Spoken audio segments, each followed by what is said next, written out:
To no surprise, there are rumors regarding Apple's iPhone 12 expected to be revealed officially in fall of this year. Over the years, Apple has had a tendency to reveal their latest technologies in September, 2 weeks prior to the official launch of the iPhone. However, this time around, given the current circumstances with the pandemic and all, the reveal may happen at a later date, possibly even in 2021. A lot of what you hear needs to be taken with a grain of salt. Some sources are legit while others aren't. Things can change leading up to the official launch, and sometimes sources are deliberately leaked false information by the companies to help prevent ruining the element of surprise. Either way, today on Life's Biggest Questions, we'll be counting down the top 10 things you need to know about the iPhone 12. So starting us off at number 10, the camera. It seems year after year Apple has made it evident they want their phones to not only supply you with hours of entertainment, whether it be through music or apps, but also give people a chance to cherish their memories forever. Back in the day, you needed to lug around a heavy camera, but now, most iPhones have the ability to take photos that appear to match the quality of some of the best cameras in the market. Sure, you'll never get to change the lenses on an iPhone the way you could a camera, but that's why Apple is looking for ways to ensure you don't need to worry about that. Rumor has it the iPhone 12 is going to have a total of 3 lenses with LiDAR technology. In a nutshell, LiDAR detects how far or close a subject is using light in the form of a laser to determine the depth of field. It's going to make your portrait pictures look even more fire. However, there is a catch, as it appears depending which model you're after will determine if you get the 3 lenses and LiDAR, or if you're getting 2 lenses and no LiDAR. Which brings us to number 9, the iPhone models. It's believed the company is going to roll out 4 new iPhones to be a part of the 12th installment of its legacy. Appropriately named iPhone 12, iPhone 12 Max, iPhone 12 Pro, and iPhone 12 Pro Max. The latter two, with Pro in the name, are expected to be significant upgrades from the iPhone 12 and 12 Max. In the past, Apple has fooled around with the idea of offering more cost-friendly phones with less features to consumers. There was the iPhone 6 and 6 Plus, then the SE, which was released after the 6 but prior to the 7, which introduced the 7 and 7 Plus. It seemed to be a bit of a pattern, with Apple releasing new versions of their older phones about a month after the release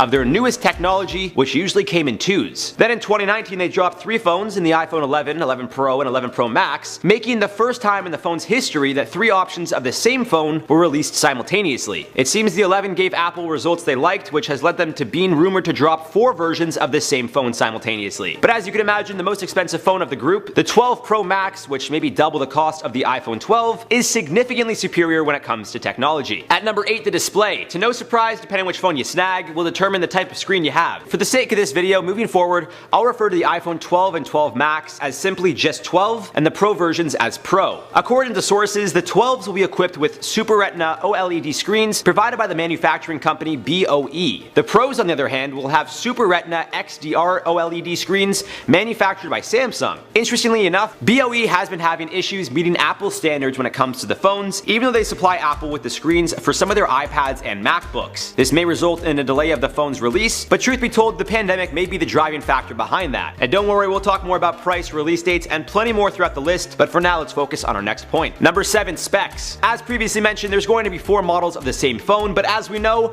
they're going to be significantly different. Although I won't go through all the specs, I'll touch on some of the more intriguing ones, such as processing power, RAM, and storage. The 12s are expected to offer both 128GB and 256GB options, with a default of 4GB of RAM. The Pros, however, are expected to come in 128GB, 256GB, and 512GB with 6GB of RAM. They're all going to have an A14 Bionic processor, but the 12s will have an aluminum body, whereas the Pros will be steel, offering more durability. Something many are likely wondering is if Apple is still going to be using their Lightning port or switching over to the fan favorite USB-C ports. So let's talk about that next. At number 6, the port. Multiple sources appear to believe all the iPhones that are a part of the 12th generation are going to be sticking with the Lightning port. With the majority of technology supporting USB-C ports, you'd think Apple would follow suit, especially after the European Parliament passed a requirement that, in its own words, is, I quote, the mandatory introduction of common chargers for all mobile devices. Considering how the Lightning port is exclusive to Apple, that means Android phones won't even have the option to switch, kinda leaves Apple with one choice. However, with rumors that Apple may be forced to move to the USB-C ports with their iPhone 13, there are claims that they may move away from ports altogether and just have wireless charging. John Prosser, who's a reputable source when it comes to tech leaks, confirmed this replying to a tweet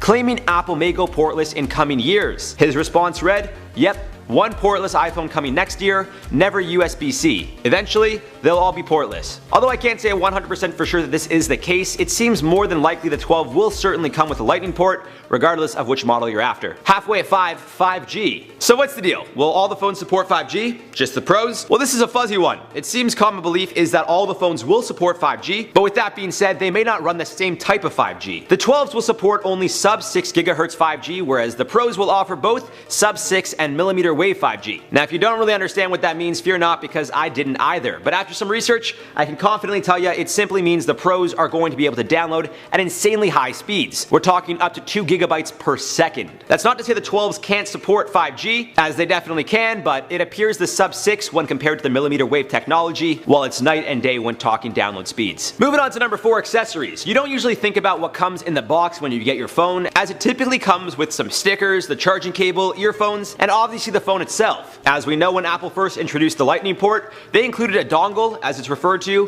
which is an adapter to connect 3.5mm jack cords to your iPhone. There's also the Lightning port headphones, and although Apple pissed a lot of people off when they sent out the iPhone 11 Pro and Pro Max with an 18-watt charger, but left iPhone 11 users with a standard charging block, well, it seems the 12 may piss off consumers even more. However, it appears this time around, they're treating all consumers equally regardless of what phone you buy. Rumor has it the phones won't be coming with earbuds for the first time in Apple's history. As per Mac rumors, Apple analyst Min-Chi Kuo is under the belief that the phone will not be shipped with any kind of headphones in hopes that it drives up the sales of AirPods. It's a risky move, and if it's true, not only will it upset consumers, but who's to say they won't just buy a cheaper pair of Bluetooth headphones? Now at number 3, design. Over the years, we've seen the physical design of the phones change significantly. As previously mentioned, it's rumored there's going to be 4 models this time around, but the phone's physical shape is also changing yet again. Similar to the iPhone 5's flat edge design, it appears the 12s are going to follow suit. Unlike more recent previous generations, which have adopted a more round-edged look, similar to the iPhone 3Gs, it seems the 12 is going back to the more square or rectangular look, if you'd call it that. Regarding the display, the 12 is going to be 5.4 inches,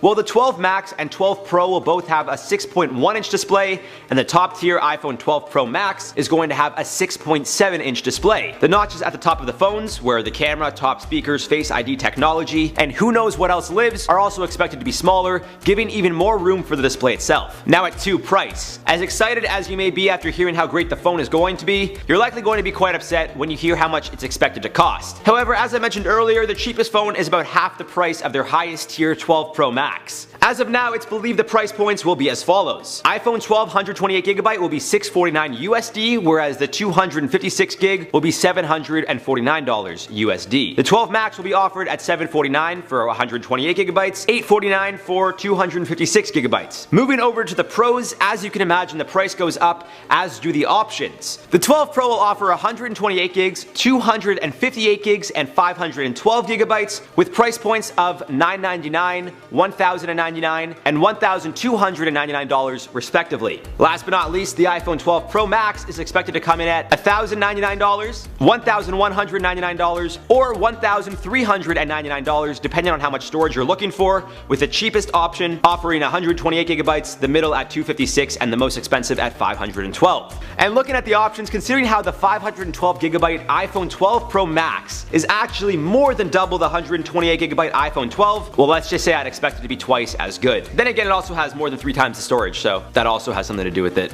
Alright, we've made it to number 1, and the only thing we haven't touched on is when the phone will be available. So in at number 1, release date. Now this is an interesting one because normally Apple tends to release their iPhones 2 weeks or so after officially revealing the new technology at their keynote event, which normally takes place in September. At least it's debuted in September every year since the iPhone 5, which debuted in 2012. However, now it appears that due to the pandemic, Apple may have to push back the event and release of their new iPhone altogether. The Wall Street Journal reported that production on the phones was pushed back a month due to the pandemic, leading many to believe it will be revealed in October. Others think it's possible that Apple will announce the phone in September, but will just push back the shipping date, which is similar to what they did in 2017 with the iPhone X. Some think the phone may not launch until 2021, while others are more optimistic that it may be released in the 4th quarter of the year, meaning November at the earliest. After Broadcom Inc. Inc., who's a major supplier for Apple, jumped on a call with analysts, it's led many to believe there will indeed be a delay. Broadcom CEO Hock Tan discussed a major product cycle delay at a large North American mobile phones customer. Now these are terms he's used in the past to reference Apple. He went on to confirm Broadcom is in regarding iPhones, but I quote, "The question is timing." He went on to say, I quote, "This year we do not expect to see this uptick in revenue until our fourth fiscal quarter. So accordingly we expect our wireless revenue in Q3 will be down sequentially." This just further pushes the belief the phone may be available in November, but it doesn't mean we won't get an official announcement in September. Seems time will only tell.